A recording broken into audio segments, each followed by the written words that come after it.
কিন্তু এই যে মেয়ে, তুমি যে 8-10টা ছেলের সাথে জেনা করেছো, তোমার ইজ্জত কি হবে? তোমার যে সতীত্ব তুমি নষ্ট করেছো। তুমি তো বিয়ের পর কোনো ঘরে গেলে সে হাজবেন্ডও বুঝতে পারবে তুমি আর সতী সাথী নও। তখন তোমার কি হবে? আর এটা যে এত ভয়াবহ মহামারী আকার ধারণ করেছে না, অনেক ক্ষেত্রে দেখা যায় স্বামী অফিসে যাওয়ার সাথে সাথেই বয়ফ্রেন্ড বাসায় হাজির। এই যে বাক্সে বন্দি জীবন বললাম, বাক্সে বন্দি ফ্ল্যাটের ভিতরে তো ঢুকলে আর বোঝা যায় না ভিতরে কি হচ্ছে। কত ফ্ল্যাটে যে জেনা হয় এখন এই শহরে, আল্লাহ ভালো জানে। এই ফ্ল্যাটের প্রত্যেকটা ইঞ্চি মাটি আল্লাহর কাছে সাক্ষী দিবে। যেখানে যে মাটিতে বসে অবিবাহিত যুবক যুবতী জেনা করেছে আর বিবাহিত যুবক যুবতীরা এবং এই স্বামী স্ত্রীরা জেনা করেছে, এর ইঞ্চি মাটি আল্লাহর কাছে কথা বলবে। এর ইঞ্চি মাটি আল্লাহর সামনে কথা বলবে। সেদিন তুহাদ্দিসু আখবারাহা, জমিন তার খবর বলবে আল্লাহর কাছে। জমিনের কোথায় কোন পাপ হয়েছে সব বলে দিবে। এই জমিনে এখানে দাঁড়িয়ে জেনা করেছে, ওইখানে দাঁড়িয়ে মদ খেয়েছে, ওইখানে কাউকে খুন করেছে, জমিন বলে দিবে। একটা কথা এখানে মাঝখানে বলে দেই, যারা অবিবাহিত যুবক যুবতী আছো, এই লেকচার তোমরা যারা শুনছো, তোমাদের মধ্যে কেউ যদি জেনা করে থাকো, অবিবাহিতর কথা বলছি, তোমাদের কাদের মধ্যে এখন 100 বেত্রাঘাতের শাস্তি ঝুলে আছে। সূরা নূরের 1 থেকে 3 নম্বর আয়াত পড়ে দেখবে, অবিবাহিত যুবক যুবতী যদি জেনা করে তাদের শাস্তি হচ্ছে 100 বেত্রাঘাত, তাও জনসমক্ষে, এবং এক বছরের জন্য নির্বাসন। এই বিধানগুলো যদি পৃথিবীর কোনো দেশেও না থাকে, আসমানে আছে। মরার সাথে সাথেই এই বিধান কার্যকর হবে ইনশাআল্লাহ। বাঁচার মধ্যে কি একটাই উপায় আছে। এই লেকচার কারা চলে গেছে, অনতি বিলম্বে ওযু করবে। ওযু করে খালেস ভাবে রাতের শেষ রাতে জায়নামাজ বিছাবে। জায়নামাজ বিছিয়ে আল্লাহর সামনে দাঁড়িয়ে 2 রাকাত নামাজ পড়বে। পরে নিজের পাপের কথা স্মরণ করে চোখ দিয়ে দরদর করে পানি ফেলে দিবে। আল্লাহকে সিজদায় গিয়ে বলবে, আল্লাহ আমি জিনা করেছি, আমাকে মাফ করে দাও। আবার এই পাপের কথা কেউ জানে না, তুমি জানো, মাফ করে দাও। এই মাফ নেওয়ার পরে আবার ওই যার সাথে করেছে ওর সাথে আবার লিঙ্ক আপ করার চেষ্টা করেন না। আসো আমরা জেনা করেছিলাম, আসো বিয়ে করে নেই, এটা সলিউশন না। জেনা করেছেন, আগে তওবা করে ফিরে আসতে হবে, তারপরে পুরো জীবন ইসলামিক লাইফ লিড করতে হবে।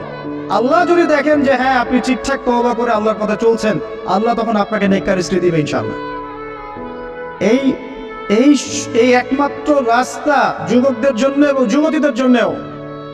যুবকরা না হলে পার পেয়ে যেতে পারে, কারণ একটা কথা সমাজে প্রচলিত আছে না, যে ছেলে মানুষের ইজ্জত তো সহজে যায় না, গোপন হয়ে গেছে, কেউ জানে না, আল্লাহ মাফ করে দিয়েছেন, সে হয়তো পার পেয়ে গেল। কিন্তু এই যে মেয়ে, তুমি যে 8-10টা ছেলের সাথে জেনা করেছো, তোমার ইজ্জতের কি হবে? তোমার যে সতীত্ব তুমি নষ্ট করেছো। তুমি তো বিয়ের পর কোনো ঘরে গেলে সে হাজবেন্ডও বুঝতে পারবে তুমি আর সতী সাথী নও। তখন তোমার কি হবে? বিবাহিত যারা আছে, এই যে দেবর আর ভাবি, এই যে শালী আর দুলা ভাই, মধুর সম্পর্ক না এগুলা? দাঁড়াও, এটা মধুর সম্পর্ক। দেখা যায় সুবহানাল্লাহ, এই যে আমার এখানে ফোন আছে না, আমাদের অফিসিয়াল পেজ আছে, অফিসিয়াল পেজে যত প্রশ্ন আসে দেখি ম্যাক্সিমাম জেনা কেন্দ্রিক, ব্যভিচার কেন্দ্রিক, পরকীয়া কেন্দ্রিক। একজন প্রশ্ন করেছে যে দোলা ভাইয়ের চরিত্র এত খারাপ ছিল, আর ওই মেয়ের বয়স তখন কম ছিল, 13 বছর বয়স। 13 বছর বয়সের মেয়ের দিকে সে চোখ দিয়েছে। যাকে বিয়ে করেছে তার সাথে তো সম্পর্ক আছেই, যাকে বিয়ে করেছে ওর সাথে তো সম্পর্ক আছেই। তারপরে আপনার শালীর সাথে সম্পর্ক। এখন শালীর সাথে তার 2 বছর ধরে সম্পর্ক করার পর সেগুলোর ভিডিও ধারণ করে তাকে ব্ল্যাকমেইল করছে যে যদি আমার সাথে খারাপ কাজে সে রাজি না হয় তাহলে এই ভিডিওগুলো ভাইরাল করে ফেল। এই যে অনলাইনের যুগ, এখন তো মানুষ নিশ্চিন্তে মানুষ যে একটা প্রাইভেট লাইফ লিড করবে সেটাও করতে পারে না। প্রাইভেট লাইফের সবকিছু রেকর্ডেড হয়ে যায় এখন, হয় না? এটা একটা ফিতনা, মহা ফিতনা। সে রেকর্ড করেছে, এইভাবে ব্ল্যাকমেইল করে এই শালীর সতীত্ব নষ্ট করলো। 1 বছর 2 বছর না, 3 বছর ধরে। এখন এই মেয়ে প্রশ্ন করছে পেজের মধ্যে যে এখন তার মানসিক অবস্থা এতই খারাপ, সে জিজ্ঞাসা করছে আমি যদি আত্মহত্যা করি তাহলে আমার পাপ হবে কিনা। এই মেয়েটা যদি আপনার বোন হতো কি করতেন? আল্লাহ না করুক এই মেয়ে যদি কারো মেয়ে হতো তাহলে কি করতেন আপনার? আপনার কাছের কেউ হলে আপনি কি করতেন? এখানে ওই শাস্তিটা না বলে সামনে যেতে পারছি না। শোনেন, যারা বিবাহিত ব্যক্তি হওয়ার পরেও পরকীয়া করেছেন, বিবাহ করার পরেও পরকীয়ার পাপে লিপ্ত ছিলেন বা এখনো আছেন, জেনে হোক না জেনে হোক করেছেন, অথবা এটা জেনে করেছেন যে এটা একটা খারাপ কাজ তারপরেও করেছেন, রাসূলুল্লাহ সাল্লাল্লাহু আলাইহি ওয়াসাল্লামের হাদিস এবং আল্লাহ পাকের কালাম অনুযায়ী তাদের শাস্তি হচ্ছে কোমর পর্যন্ত মাটিতে পুঁতে ফেলে পাথর নিক্ষেপ করে রজম করে হত্যা করা। ইসলামিক যদি কোনো রাষ্ট্র থাকতো বা এটা যদি হতো, বা এটা যদি ইমামুল মাহদির যুগ হতো বা ওমর রাদিয়াল্লাহু আনহুর যুগ হতো, তাহলে এই শাস্তির বাইরে আপনি চলতে পারতেন না যদি এটা প্রমাণ হতো। এই শাস্তি যদি দুনিয়াতে কার্যকর নাও হয়, আপনি যদি তওবা না করে মারা যান, তাহলে কে আমাদের মাঠে এই শাস্তি আপনি ভোগ করবেন? খুব মজা লাগছে পরকীয়া করতে। সকালে একটার সাথে, দুপুরে একটার সাথে, আজকে একজনের সাথে রাত কাটান, কালকে আরেকজনের সাথে রাত কাটান, খুব মজা পাচ্ছেন। রাত্রেবেলা মদ খান আর হোটেলে রাত কাটান, সকালবেলা আবার অফিসে যান। আমাদের শহরের এগুলা কালচার কোথেকে আসলো? এই শহরকে পবিত্র করবে কে এবং এই শহরের আসল রূপগুলো স্পষ্ট করবে কারা? খুব মজা পাচ্ছেন এগুলোতে। সুবহানাল্লাহ। একটা বিষয় বোঝাই, ইসলামে কেসাস আছে, কেসাস। মনে করেন আমাকে কেউ হত্যা করেছে, আপনি তাকে হত্যা করতে পারবেন।